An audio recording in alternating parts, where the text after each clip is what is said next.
resteras convaincu jusqu'à ce que dans un mois tu lises James Lemon. Et là, tu soutiendras que l'économie en Virginie et en Pennsylvanie était animée d'un esprit d'entreprise tout à fait capitaliste, déjà en 1740. Et ça durera jusqu'à ce que l'an prochain, tu régurgites Gordon Wood et ses opinions sur la pré-révolution et son utopie et les effets bénéfiques au capital de toute mobilisation. Et salut à tous et bienvenue pour ce nouveau numéro de RVLC. Aujourd'hui on parlera de Will Hunting, sorti en 1997. Il est réalisé par le talentueux Gus Van Sant. Et au scénar, ce sont les deux amis de toujours qu'on connaît si bien, Matt Damon et Ben Affleck, à seulement 27 et 25 ans qui l'ont écrit. Mais on les retrouve au casting avec aussi Robin Williams bien entendu, Stellan Skarsgård, excusez-moi de l'accent, Minnie Driver d'ailleurs qui a l'habitude des garçons difficiles puisque un an plus tôt, elle était aux côtés de Brad Pitt et Jason Patric pour le film Sleepers. Il y a aussi Cole Hauser et Casey Affleck, le frère de Ben. C'est le seul film de leur carrière respective à tous les deux où on les voit ensemble à l'écran. Le film a été nommé aux Oscars 9 fois en 98 et en a remporté 2, notamment le meilleur scénario pour Ben Affleck et Matt Damon et le meilleur acteur dans un second rôle pour Robin Williams.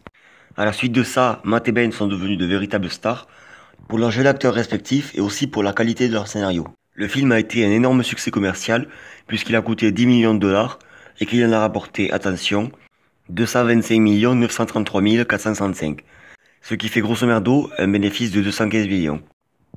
Le tournage a eu lieu à Boston, et j'ai envie de dire c'est pas trop étonnant quand on sait que Ben Affleck a co-scénarisé le film, vu que ces trois films à lui qu'il a réalisés, Gone Baby Gone, The Town et Live by Night, se passent et parlent aussi de Boston. Sous-estimer l'impact des distinctions sociales fondées sur la fortune, en particulier la fortune héritée. Tu as lu ça dans Vickers? Travail dans le comté des sexes, page 98. Ouais, je l'ai lu aussi. T'allais nous régurgiter tous les bouquins, tu n'as pas une idée personnelle sur le sujet? Alors c'est ça ton truc, tu arrives dans un bar, tu délites d'obscurs passages de quelques bouquins et tu prétends que ce sont tes idées à toi. Et tu fais tout ça juste pour impressionner une fille et embarrasser mon ami? Le résumé en gros c'est Will, un surdoué orphelin qui est un authentique génie, qui est passionné par les maths, mais qui fait comme ses copains un boulot sans avenir. Il a très tôt arrêté ses études, il a toujours refusé le brillant avenir que pouvait lui procurer son intelligence, et il passe son temps à traîner avec ses potes dans les bars, à chercher la baston, dès que quelqu'un lui fait chier, il lui rentre dedans sans hésiter. Quelques petites conneries qui risquent bien de l'envoyer en tôle, quoi. Et donc un jour, travaillant à l'MIT en tant qu'homme de ménage, il va résoudre en 5 minutes une équation qu'un professeur avait laissée pour les élèves et qu'aucun élève n'avait pu résoudre, quoi. Et du coup, ça va attirer l'attention du prof. Et donc à partir de là, le prof le prend sous son aile, il le convainc de faire plus de maths, mais comme il est violent et agressif, il le fait présenter à un ami qui est psy, en la personne de Robin Williams, et je n'en dirai pas plus. Alors Will Hunting pour moi c'est un très grand film, c'est un chef-d'œuvre de par son jeu d'acteur, de par son scénario et aussi et surtout de par sa réalisation. On regarde le duo Robin Williams-Matt Damon prendre forme petit à petit devant nos yeux et franchement il est juste magnifique quoi. Et Ben Affleck est vraiment excellent dans ce film, il a des punchlines qui cassent la baraque et même que ce soit Robin Williams et Matt Damon, ils ont aussi des punchlines tout au long du film qui sont cultes. Écoute, t'es mon meilleur ami, alors va pas le prendre mal, mais dans 20 ans, si jamais si t'habites encore ici, et que tu viens chez moi pour voir les matchs à la télé et que tu bosses encore sur le chantier, je peux te dire que je te tue. C'est pas une menace, hein, c'est un fait, crois-moi, je te tue. Je peux savoir de quoi tu parles? Écoute, tu as quelque chose que n'a aucun de Ah, nous. ça va. Pourquoi c'est toujours le même baratin? Tu te le dois à toi-même de le faire. Et si j'ai pas envie de le faire? Non, c'est pas à toi que tu dois quelque chose, vieux. Tu le dois à moi. Derrière sa caméra, Gus Van Sant pour peut-être un de ses films les plus impersonnels, mais les plus réussis, ou ne serait-ce que le plus réussi. Il nous raconte l'histoire émouvante de Will, jeune rebelle fuyant un passé douloureux, mais aussi une triste réalité, et qui va par le regard de son psy, essayer de changer sa façon de voir la vie et du monde en général. Le cinéaste nous livre là un film attachant, parfois dramatique, parfois drôle. Il arrive avec une telle aisance à nous faire capter divers sentiments et à nous intéresser et à nous captiver à cette histoire à fond. Et je vous avoue qu'il sera très difficile à plusieurs moments dans le film de ne pas lâcher une petite larme. Voire même un torrent de larmes, parce que disons-le, l'émotion qui est retranscrite dans ce film à travers les acteurs et le scénario, elle est d'une force et d'une puissance inégalable. Émotion qui aujourd'hui, quand on regarde le film, est encore plus décuplée, quand on sait que Robin Williams nous a quittés déjà depuis 4 ans, et qui nous livre, avec celle de Matt Damon, une de leurs meilleures prestations, si ce n'est la meilleure.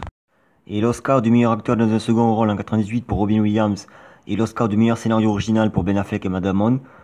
Et aucune concurrence aussi douée soit-elle n'aurait pu le mettre en échec. Pour les points positifs, il y a les acteurs, parce que ce soit Robin Williams, Matt Damon, Ben Affleck, Casey Affleck, Stellan Skarsgård et Minnie Driver, ils sont tous d'une incroyable justesse et arrivent à nous faire retransmettre une émotion de dingue. Surtout, disons-le, le duo, quand apparaît à l'image le duo Robin Williams-Matt Damon, quoi. Ensuite, il y a le scénar, parce que je vais me répéter, mais il est écrit par Ben Affleck et Matt Damon, âgés de 25 et 27 ans, et bordel de fucking de merde, ils avaient jamais scénarisé un film avant, quoi. Ils avaient jamais écrit de scénario avant, quoi. Ils avaient déjà été acteurs, forcément, mais c'était leur tout premier script, quoi. C'est un truc de fou que le tout premier scénario soit un film, un chef-d'œuvre comme ça, quoi. Parce que dans le scénar, il y a des punchlines, franchement, elles sont mais restées en tête, mais elles sont cultes, quoi. D'ailleurs, je vais me faire un kiff, je vais mettre un petit extrait vite fait, sans spoil bien entendu, pour aussi, par la même occasion, vous donner envie de le revoir ou de le découvrir. On prendra ça comme une insulte si t'es encore là dans 20 ans. Traîner ici, c'est une putain de perte de temps pour toi. T'en sais rien. J'en sais rien? Non, t'en sais rien. Ah, j'en sais rien. Bah, je vais te dire ce que je sais. Tous les jours, je passe chez toi et on repart ensemble. Et on sort, on va se taper des verres et on se marre bien et c'est super. Et tu sais le moment que je préfère? Les 10 petites secondes où je viens me garer devant chez toi et je monte te chercher. Et je me dis peut-être que je vais monter et frapper à la porte et que tu seras pas là. Et pour finir, je dirais la réalisation et l'émotion, parce qu'avec Will Hunting, Gus Van Sant arrive à nous faire passer du rire aux larmes sans qu'on s'en rende compte, du dramatique au comique, du comique au dramatique, et ça c'est pas chose aisée. Et il a mon admiration et mon respect à vie pour ça, quoi. Sans oublier toutes les catégories d'émotions que peuvent nous faire retranscrire les acteurs, et juste pour ça je dis merci, quoi. Et pour ce qui est des points négatifs, alors c'est très compliqué pour moi de trouver un point négatif vu que ce film c'est mon film numéro 2 de mes films préférés, mais enfin bon, il faut quand même trouver un point négatif. Donc je dirais comme ça, juste pour pinailler, la musique de Danny Elfman, même si elle est très correcte, elle est émouvante, etc., il nous avait habitués à mieux. Et sur ce, merci d'avoir regardé la vidéo, j'espère que ça vous aura plu.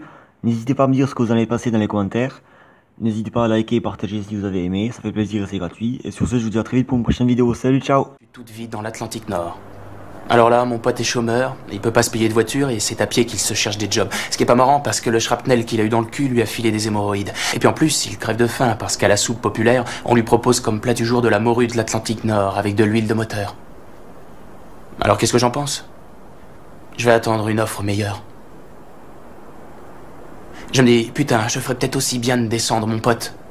Prendre son job, le filer à son pire ennemi, faire monter les prix, bombarder, tuer des bébés phoques, fumer de l'herbe, m'engager dans la garde nationale.